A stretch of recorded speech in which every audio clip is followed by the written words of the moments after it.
Salut les amis cocottes, j'espère que ça va.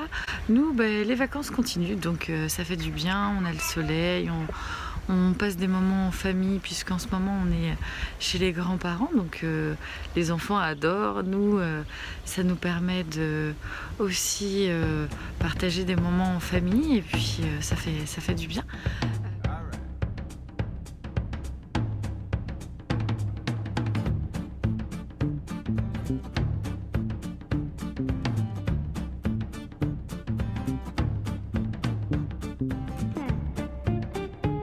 Le sujet aujourd'hui, ça va être le greenwashing. Alors je sais pas si ça te parle. Qu'est-ce que c'est que ce truc un peu bizarre? Alors voilà, ça va consister à toi en tant que consommateur. T'es une cible vraiment très importante pour toutes les grandes enseignes que l'on peut connaître. Moi je dis souvent maintenant, avec un petit peu d'années d'expérience, comme je dis dans le zéro déchet, véritablement ils nous harponnent via la publicité notamment, et puis via des techniques très rodées de marketing et autres. Et c'est vrai que en fait le greenwashing, ça va consister à aussi montrer au monde que ils font des choses pour l'écologie, ou pour nous en tant qu'utilisateurs, ou même utilisateurs consommateurs, pour aussi nous dire, nous montrer, regardez, on essaye de faire les choses la plus verte possible, vraiment pour préserver notre environnement, préserver l'environnement en général. Et alors tout l'enjeu, ça va être de comprendre si ça a un impact important pour l'environnement, si c'est juste pour leur donner une bonne image, ou simplement pour avoir d'autres consommateurs à harponner, et donc du coup à gonfler également leur chiffre d'affaires. Alors comme moi, tu dois connaître un grand nombre d'enseignes, hein, on les connaît quand même tous. Si on n'est pas d'accord, on n'achète pas. Moi je sais que par exemple il y a des grandes enseignes de vêtements, j'en ai dans mes armoires. Par contre c'est des vêtements que j'achète d'occasion, donc les produits étant déjà créés, ça crée un cercle vertueux pour que ce ne soit pas tout simplement détruit ou brûlé, parce qu'il faut savoir que les vêtements ne trouvant pas preneur et étant fabriqués massivement, au bout d'un moment, au bout de la chaîne, s'il n'y a personne pour les acheter, ça part directement en destruction. Donc voilà, les choses sont en train d'évoluer. Il y a des mouvements qui se mettent en place justement pour faire évoluer les lois, notamment sur le textile, pour dire stop aux incinérations d'habits qui en fait ont même pas été portés. C'est tout simplement pas normal.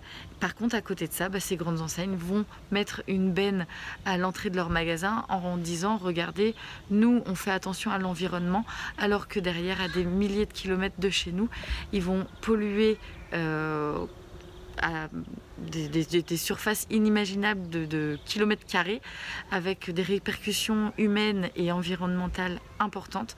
Donc toujours bien garder en tête, voilà, comment est fabriqué ce que j'achète.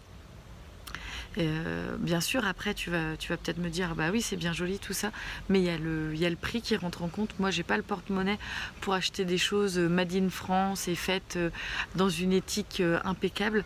Et là je te répondrai regarde ce que tu peux acheter d'occasion, puisque c'est peut-être fabriqué par ces grosses industries, mais à côté de ça c'est un produit qui ne va pas être détruit, et donc ça va peut-être éviter de mettre la machine en route de la reconsommation derrière. Donc ça va quand même éviter la surconsommation de produits.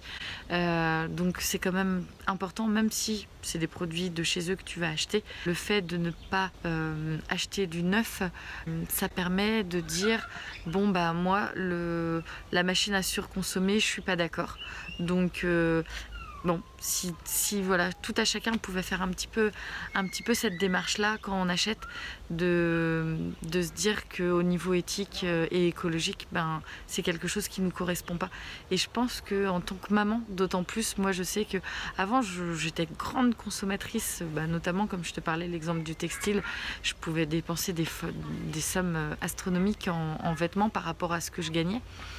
Et je me mettais jamais en question. C'était, voilà, j'achetais, je mettais de côté, j'achetais, puis finalement, j'avais une armoire grossissante de mois en mois. Et finalement, il faut savoir que tu ne mets que 20% de ce que tu as dans ton dressing.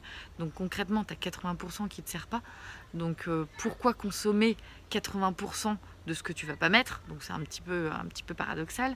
Et puis également en tant que maman, maintenant j'ai Malo qui a 6 ans, c'est des enfants de cet âge-là qui travaillent pour fabriquer les vêtements que nous on porte, et encore qu'on ne porte même pas, puisque comme je t'ai dit tout à l'heure, il y a 80% qui restent dans les armoires. Donc pose-toi des questions, essaye de voir vraiment qu'est-ce que tu veux consommer. Si tu es d'accord avec ce que font les grandes marques ou non, ou les grandes enseignes, voilà, moi je sais que je ne suis pas d'accord, et donc maintenant je choisis des méthodes alternatives. J'achète pas spécialement du neuf, ça me revient là pour cet été avec les grossesses, l'allaitement, etc. Les vêtements tachés, et puis j'avais des choses, ça faisait une dizaine d'années que je les avais dans mon armoire, donc j'ai fait un grand tri. Et concrètement, pour te dire, pour 200 € en magasin de fripe, d'occasion, je me suis fait une garde-robe entière. Donc je pense qu'il y a, avec des produits vraiment top, limite c'est des marques que j'aurais même pas pu m'offrir, enfin oui, j'aurais même pas pu acheter des vêtements de cette qualité-là si je les avais achetés en neuf, où j'aurais acheté qu'une pièce, alors que là, concrètement, je me suis fait un dressing avec 15 pièces différentes. Après, voilà, moi je sais que j'ai un dressing minimaliste, ça peut être aussi une future vidéo intéressante. Et c'est tout simplement génial de se dire que j'ai des super produits. Par contre, vu que je cautionne pas ce que certains font, j'achète d'occasion, comme ça permet de pas mettre la machine à surconsommer en route. Donc au niveau du greenwashing, voilà, je t'ai expliqué un petit peu, c'est un système de marketing pour dire aux gens, pour dire au monde, regardez ce qu'on fait, c'est super, on fait attention à l'environnement, on fait attention à vous en tant que consommateur, on prend soin de vous, alors que simplement derrière, il faut faire quand même attention, parce qu'au niveau éthique, ils sont pas tout blancs, et bon, il faut quand même aller voir un petit peu plus loin comment est leur façon de faire tourner la machine à surconsommer. Je te souhaite une belle journée. Si tu as aimé la vidéo, un petit pouce. Pour t'abonner, ça sera par là. Et sur ce, ciao!